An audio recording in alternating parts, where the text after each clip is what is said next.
Coming up in today's video, we're going to talk about a huge AEW announcement, and there's something with this announcement. Maybe some people might not find it to be a big deal, but I think there is a lot to dissect there. Also, in addition to that, we got to talk about Ronda Rousey's return. And yes, we are going to talk about another story surrounding a WWE return. And it's all coming up right here on the Ango Show.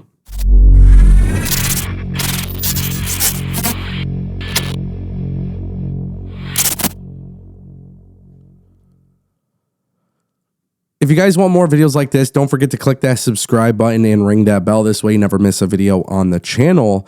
And of course, right now, it's almost the end of the year. A lot of things are going on. And one thing that's very interesting is the return of Jacob Fatu. Now, of course, there's been a lot of talk about Jacob Fatu, and this is largely due to the fact that Jacob Fatu is clearly being groomed to be in a top spot within the WWE.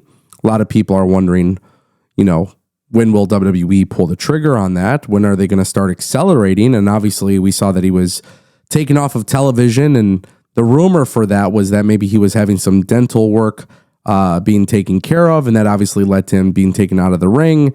But according to a report from PW Insider, the belief among some sources is that he could be back on the road with WWE within the next few weeks. Now, an exact date has not been actually disclosed or confirmed.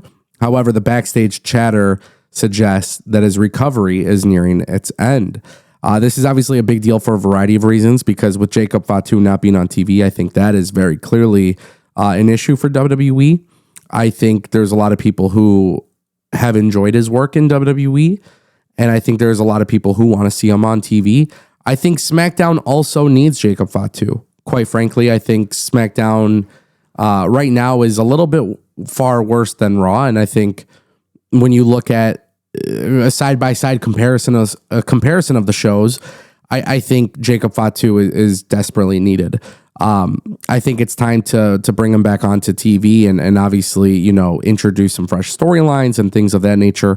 I think also, if you're the WWE, Jacob Fatu needs to be away from the MFT and Solo Sikoa thing, which is also primarily happening on SmackDown. So I'm hoping that WWE understands that they need to do some sort of switcheroo here. And I think maybe the switcheroo should just be entirely with the brand split. Time to do another draft or shakeup or something. Let's get some fresh matchups going into 2026. The fact that WWE was rumored to be doing it and now it's December 1st and we don't have any idea as to what's going on, I do find that to be problematic. So hopefully WWE brings them back soon. Hopefully all is well health-wise. But of course, for me as a fan of professional wrestling and as a fan of Jacob Fatu, I want him back on TV. Let's change up the rosters. Let's kind of do something new, something different. That brings us to our next topic, ladies and gentlemen. Ronda Rousey is set for a huge return. Ronda Rousey, of course, former UFC champion, former Olympian, everything. She has so many different accolades. And of course, we even can call her a former ROH star because she performed for Ring of Honor under Tony Khan. However, today, her return sets the magnitude very differently. This is a huge thing, right? Let's just call it what it is. This is a huge thing because the boxing scene, Lance Pugmire, has reported that Ronda Rousey and Katie Taylor are in active negotiations for a 2026 fight in Las Vegas. No other details were provided other than a source noted that Netflix would be the one to do this. So this is interesting, obviously TKO, and I'm going to talk about TKO and WWE and their involvement here because we don't have all the details yet. Katie Taylor is probably one of the greatest women's boxers. Ronda Rousey, never really been known for her striking. Ronda Rousey, not a professional boxer. But when it comes to women and it comes to combat sports, Ronda Rousey is obviously the biggest name probably in history. Let's just cut the bullshit out. Ronda Rousey will probably get destroyed in this boxing fight if it happens. Now let's talk about the business aspect of it. TKO is launching a new boxing league. Their new boxing league is going to do great things. Their new boxing league is also in association with Turki Al Sheikh from Saudi Arabia. And the public investment fund over there, as you guys know, they are putting on tons and tons of fights, and they are the ones working with TKO. Now, we don't know if this is technically happening because of TKO. We don't know. But Netflix themselves, it would make sense for them to want this fight. It would also make sense for TKO and Turkey Al-Sheikh to like come together and put this fight together, because at the end of the day, that's going to bring awareness to what is happening with TKO's boxing league. We still don't know much details, and that's obviously where the intrigue is. But of course, Nick Khan from WWE has been one to be very involved with that. So this makes me intrigued. It makes me intrigued to know, is this independent from it? What's happening? But obviously, Ronda Rousey, very, very big name, very big draw. She hasn't fought since 2016 or 2017. And, she got destroyed by Amanda Nunes. Then not only did she get destroyed by Amanda Nunes, but then she got destroyed by Holly Holm, who is also doing women's boxing these days. It's interesting stuff. It's, we'll see what happens, but it's a pretty big return.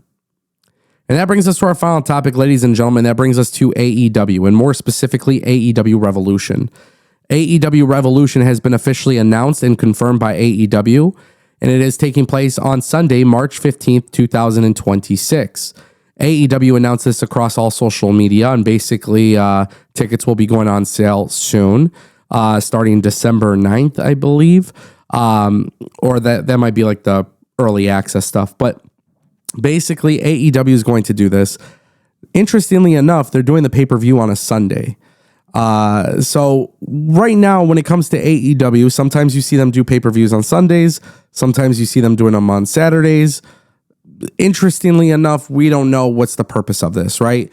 WWE has pretty much maintained that they're doing pay-per-views on Saturdays. They don't really do pay-per-views or PLEs on Sundays. So for AEW, this is kind of a big deal because we're starting to see the trend of them doing more of it.